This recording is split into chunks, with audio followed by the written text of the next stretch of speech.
مومن کی شان نہیں ہے کہ وہ کفار کی نکالی کرے، مومن اللہ اور اس کے رسول کے حکموں کا پابند۔ یہود نے سود کو حلال سمجھا،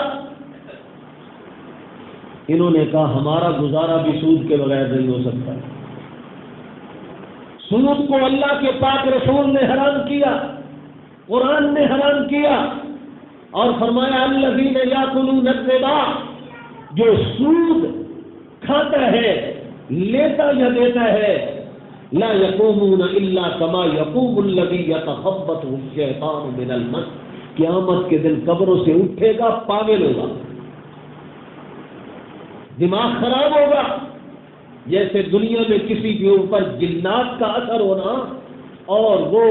پاگلوں کی طرح پھرتا ہے، گھومتا ہے، صحیح ہوش حواس میں نہیں ہوتا، اس کی باتیں ہوش حواس میں نہیں ہوتی، اس طریقہ سے وہ بھی قبر سے اٹھے گا تو نیند پاگل ہوگا، اور حق تعالیٰ کی لعنت پڑ رہی ہوگی اس انسان کے اوپر۔ اللہ کے پاک رسول معراج کی رات گئے تھے نا اللہ رب العزت سے ملاقات کے لیے، راستے کے اندر ایک قوم سے گزرے، ایک نہر کی ندی بہہ رہی ہے، اور اس کی نہر کی ندی کے اندر دیکھا کہ کچھ لوگ تیر رہے ہیں، کنارے کے اوپر ایک آدمی بیٹھا ہوا پتھر کی چٹانیں لے کر، اور وہ نہر والے آتے، پتھر کی چٹان وہ نہر پر بیٹھنے والا انسان اس کے منہ میں ڈالتا ہے، اور منہ میں ڈال کر وہ پھر پیچھے چلا جاتا ہے، اسی طریقے سے پھر وہ منہ کھولتا ہے اور وہ بیٹھنے والا وہ اس پتھر کی چٹان اٹھا کر اس کے منہ میں ڈال دیتا ہے۔ اللہ اکبر، پوچھا گیا کون ہے؟ فرمایا یہ وہ آدمی ہے جس نے دنیا کے اندر سودی کاروبار کیا،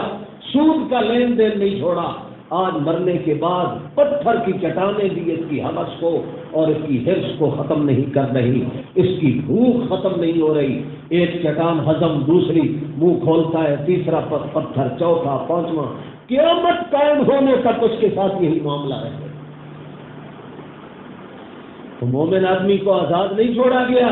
حلال کمائی کر تب تجھے کوئی نہ پوچھے، حرام کمائی کر تب تجھے کوئی نہ پوچھے۔